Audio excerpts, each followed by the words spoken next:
What's going on, y'all? Got a banger for you today. No family's dysfunction is viable. That's right. Get over it. Get rid of your dysfunction in your family so you can live together. Live peacefully and in harmony. Right on, right on, right on. It is Terrific Tuesday. We're ready to roll. We're ready to go. We're ready to do it all and run the show. And there it is, baby. There it goes. All right. So we're talking about the family. There's a lot of families out here with a lot of dysfunction. We all have been victims of it one way or the other. The whole problem with it is simply this: you have to be better at what you're doing, and you have to get better at who you are. And so everybody has to work on their self. Nobody says parenting comes with a guidebook or a manual. This is what you do. They tried to create some based on some other outdated modes of family, but they also created some things good and they created some things bad and some in between. What makes it good is that at least it gives you something to look at, and maybe you can, glean from it, take the good from the bad. And that doesn't work, you can just toss it out. But a lot of parenting is how you were raised, your environment, your cultures, and how you grew up. And it's a difference in how you grew up and how you was raised, because you was raised with certain situations, and then you grew up doing some of those things and some of those not. Oh yeah, and there's a total underscore elegance one, our favorite person. Hello everyone and happy Tuesday. Right on, right on, right on, right on. And it is terrific Tuesday. And so what we want everybody to know is to be better than they can be. And so one of the issues with it with families is simply this: is that when you are in a family unit, the family unit has to operate on a certain formula or formulas because everybody has to interact. And so that interaction is what's going to determine a lot of things. So if there's no interdependency within the family, as far as this is what we do, this is how we do the family and the protocol, then it's not going to work. Because sometimes you come out and the protocol and interdependency grows, and it has to have consistent growth. When it stops growing and everybody knows everything, that's when people got to move on. And so these are the things that make for having a family dysfunctional. That's why no family's dysfunction is viable in today's society. Because for one, the cost of living, the cost of eating, the cost of being a person in this society, no matter where you live on the earth, has tremendously risen. So it's easier to be in a unit that can work through their problems because you conceivably, in theory, you can cut your bills. And if you can cut your bills, then you can get on with your life's thrills because you're cutting your stress.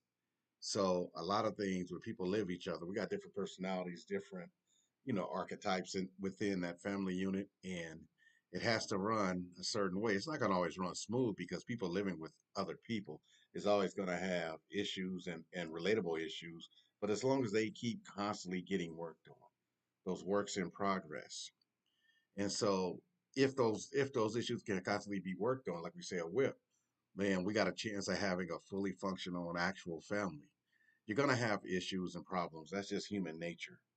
Living with someone is not the easiest thing, but when you're a kid and you don't pay any bills, then you're part of the kingdom. You're not part of the say so. And so it's a lot of people making that mistake and they wonder why their kids grow up and then their kids have all kinds of issues with authority. And this is the number one topic. You can just go talk to the school teachers out there and people that are have to deal with kids. But for the majority of life, those kids can be raised a certain way. Now, who's to say what's right and wrong? But who's to say what good is society's norms if they don't follow them? And that's what's been happening now. We have a breakdown in families. We have a breakdown in that nuclear family, or like they say in America, the traditional family. It's not okay, but it's okay. So it's a contradictory in terms. And the reason why it's a contradictory element in terms is because what makes it better is that you can raise your kids to be part of the social structure, or you can raise your kids to be outside of the social structure. Therein lies the paradox. Because in some states, they've taken the parent out of the home, or the parents out of the home and put them in the school district. Other states, they're leaning towards doing that. And then there's some states that have laws in the book where punishment for your kids can only go a certain way. And if your kid reports that it's abuse or whatever, or somebody feels like it's an abuse, then now you got a whole nother situation that you got to deal with. Sometimes court, sometimes you got to deal with the social services people, the ones that are employed by the state or the county or the city. And then you got to deal with all of that. So parenting can't be parenting by the TV or media. It has to be parenting by what's in your heart and what you know to do that's going to make that person at least be successful. So what's happening, each succeeding generation has a different level of disciplinary measures that they're able to do. So, excuse me. So it causes a whirlwind effect, like we say, and that whirlwind effect is downhill from there because now we have a lot of non-standard families. You guys, it's all kind of stuff, and those out there that have seen it or participated in or in it now, or have had dealings with it, you understand what I'm saying. So I'm not going to go into that, but I'll just tell you this: what makes what makes parenting fun is seeing your people grow up, and there's a lot of people that didn't get to do that. So there's a there's an old saying that it takes a village to raise a child, which is true. So, right now, in the world we live in, a lot of times our families are going to be our village. And a lot of times our village might be other people in other families that help. I was a coach for many years, so I helped a lot of kids out according to what they needed at that time and according for those time frames. So I coached, and then when I coached, a lot of kids would come to me and talk to me about things, and I would just listen, and I would turn them over to people more qualified than me. But those that needed my help, then I would help them. They would ask me for my help. It would take a lot. So those are things. So we figured that we could give them life lessons in the sport of play because whatever issues they had at home, if they had grown up issues as a minor, then we were able to get them on the field of play. We were able to get them to release their angers as far as what they liked, what they didn't like, and what happened in the house. So they had an outlet, and so that outlet was good for them. So and it just depends on what you consider an outlet. But at that time, I considered an outlet to be that field of play and that practice and going to class and doing all those things to keep themselves busy at least 10 to 12 hours a day. So that way, when they went home, they already had their homework done. They already had everything done for what they needed to be successful in the world in the future and now in the real time. And then they went home. If they went home to a lot of chaos, at least they had everything done. They didn't have to go home and do their homework with the chaos insistently around them, not allowing them to be children. So those are small tools that you can use.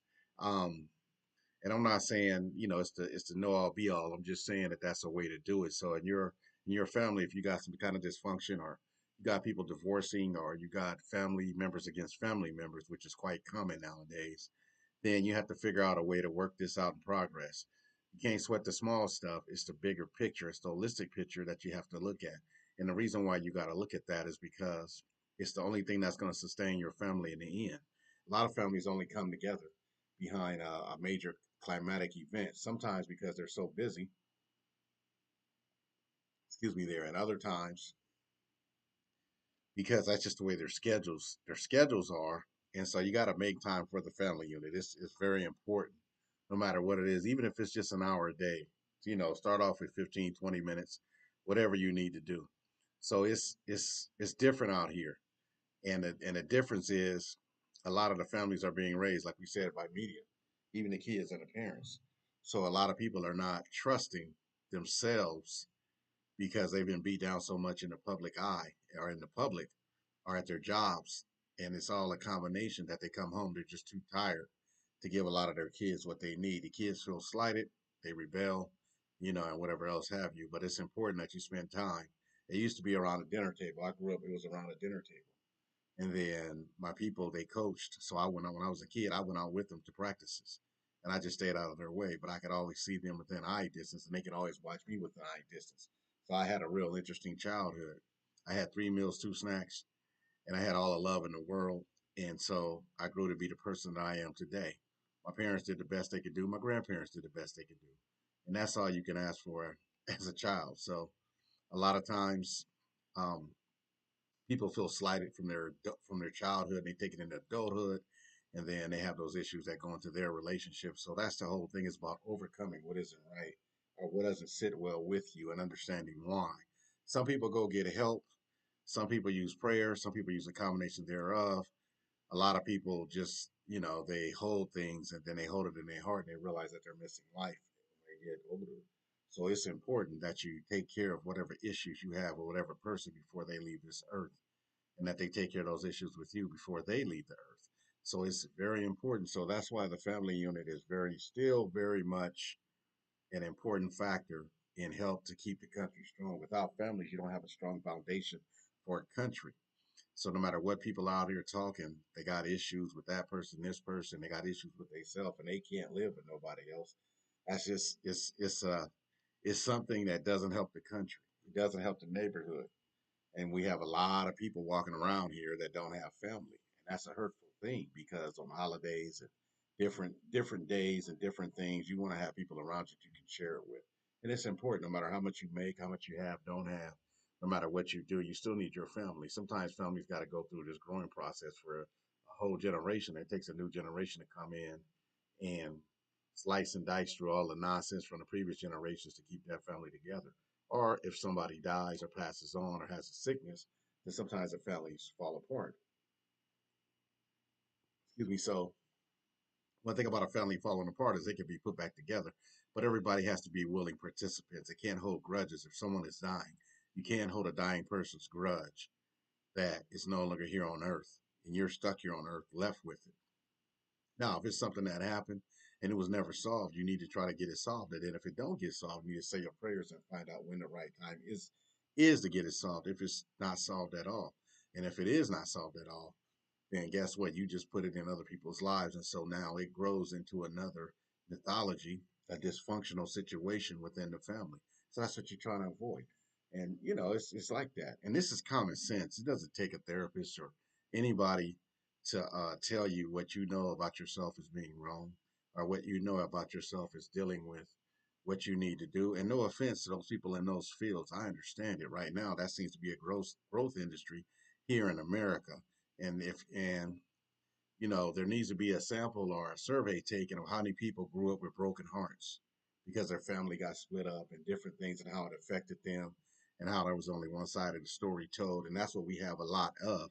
And there's a whole cottage industry, a $1 billion industry, that thrives on that. So that has to be recognized. So it's important that we have family units. It's very important, no matter how they come. If you're a person and you got a dog and a cat, that's a family unit. You might want to get somebody else with a like-minded, and then you got a couple of dogs and a couple of cats, or whatever it is, or just dogs or cats or whatever, hamsters, whatever, man. So, people out there. So you want to get like-minded individuals, and now you got a family. One thing about having a solid family, if I got everybody in the family moving forward, then that means our family is going to move forward on into the next society, on into the next situation, as this country changes and as this world changes. So we just wanted to talk about it. And this was, you know, about the family unit, and what, no family dysfunction is a viable. And we wanted to, go through it. So you have to to get out of the dysfunction, you have to be able to deal adequately with normal social relations or political processes. So you have to understand. So you got to have a level of knowledge and application so that you can go ahead and keep moving. So what if half your family is this political party, half your family is that political party? They still got to come together at the table. And that's what the table was all about. You can have disagreements. You can have things. And it's not about this stupid toleration. That's a negative thought. It's about working together on what's going to help the family, regardless of what you may feel about a certain political process. That's the problem we're having, is everybody wants to be stuck in mud in their own situation. Families exist because you have a metaphor of knights at the round table, whether they're male, female, or others. It's you have a table where you can discuss things. And yeah, I'm sure there's going to be arguments and different things, and that's how it is. But you can come to disagree. The problem is when someone disagrees and they go to court. When someone disagrees and they want to hold that against another person, that's the ignorance. That ignorance right there. And I'm not saying going to court ain't bad. What I'm saying is it creates a wedge in your family because now you have enemy combatants. Is them versus us, or us versus them, when it should be we're going to take care of this inside of the family. A lot of people say, well, those people ain't around no more. They're around in your family. They just been beat down so much they just not trying to do it. But you got to listen to them. Another day, we had last Thursday, we had the lack of respect for our mature family members, and this feeds right into it. That's why I wanted to do one about family today. So I just wanted to talk about it. I do have stats and everything, but I wanted to talk about it and not get into it too deep. I just wanted enough to, to wet your beak so you can kind of get yourself to thinking. And we'll have some more right now in our pictures right here, which were done on App AI site, where they make artificial intelligence easy. We did these two pictures. So sorry we missed some people, but we did a English family and African American family. So they're both at the table. You know, they both got crops around them. Um, African American family maybe a little bit more so, and they're around the table. Both families, the English family, and they're around their table, and you notice there's nothing but abundance. What you see in these pictures is nothing but abundance. When you have issues. You stop your abundance. So they're making sure that everybody's eating. Looks like everybody's eating healthy. Looks like both of them got a nice big house on some land and some property. So there that is. So they look like they're doing good. Got some elder people, got some young people. Everybody looks beautiful or whatever. You know what I mean? So I made it as best I could. So just bear with me, but they've got one of them got an English Tudor style house, and the other one's got a modern sleek house. And looks like one is living on the high plains, and the other one's living in a more forested area. But you notice the crops around them; they have crops. So those are what you want. So they're growing their own food in one, and the other one they pick their own food. They put it all on the table for everybody to eat. And there's people all in the houses. There's people everywhere, and they're all happy and smiling because they're happy to be there. Look at the legacy that you're leaving for the little ones that you see in these pictures. They're going to remember that. I'm sure as people of a certain age remember the big family dinners, the big family reunions, and things like that. And so this is very important, and this is what we got to get back to. And I think it's here. It's just we got to bring it out because we have too many people that are being led by incapable people that want to hold grudges and different things and stuff that doesn't matter. And they want to, and there's a lot of people that think they're better or more, you know. It's like that, and this is coming back to the family. They're dumping it in the family, and it's causing the family to have issues. And then there you go to lies and innuendos, and now you got a family unit that's splintered and fractured. But this is what you want because you can now solve them at the table, whether you're inside, outside, or a combination thereof. You got enough family members around. Yeah, there's always going to be cliques. That's human nature. But the thing about it is that the human nature is what you make of it. When you see it, you got to get with it. That's the thing. And Total Elegance One says, "Wow, I need to pin this." Says that thank you for this topic today. And then another thing that they say is, yes, all of this is pertinent. Every families are so disconnected these days. That's right, and that's what we're talking about. And so for them to be, we want to thank you for that. And for these families to be disconnected, what are they disconnected from? When you really get into the situation of them being disconnected, is really some really childish things. Nine out of 10 times, there's some things that happen. Yeah, sure of that. But a lot of it is just some BS, some gossip was said about somebody or something, you know. And so that's why you want to win. You can win with your family. You know what I mean? That's real. You can really win with your family. But a lot of people don't want to do that because they got so much hurt and pain that they don't. they can't see it. They can't see past their nose. And then it takes a toll on their body and their health. It takes a toll on their life and it takes a toll on their mate. That's why you have so many divorces and different things because we're sometimes we have issues that are pressed upon us. We were set up before the word go and it was dysfunction. We have dysfunctional people and sometimes we'll look at them and think that's the way we're supposed to be because we just don't know. And so the whole thing is to figure out everybody to work on themselves and then when they come together to talk about what needs to happen. So it's important. So we'll have some more topics later on this week on these type of things. But we just wanted to, like I said, wanted to make it light, wanted to make it right, and get your mind tight. That's what we wanted to do. We wanted to make sure. So you can win with your family. So as usual, what I want for others, I want for myself. And what I want for myself, I want for others. This is your host with the most, Mr. David, better known as Data. And if you're in business, RTOD, real time on demand with relevancy every time I command a mic and ready to go to run the show. So be blessed, have a great day, great week, and do you and be the best that you can be. Right on, this is David signing off. I want to thank you, Total Underscore Elegance One, for the positive eyes back at you, and thank you also, and blessings to you all. Have a great week, and I'll see you tomorrow. Same channel, same time, multi streaming everywhere. So check us out. Right on, right on, right on.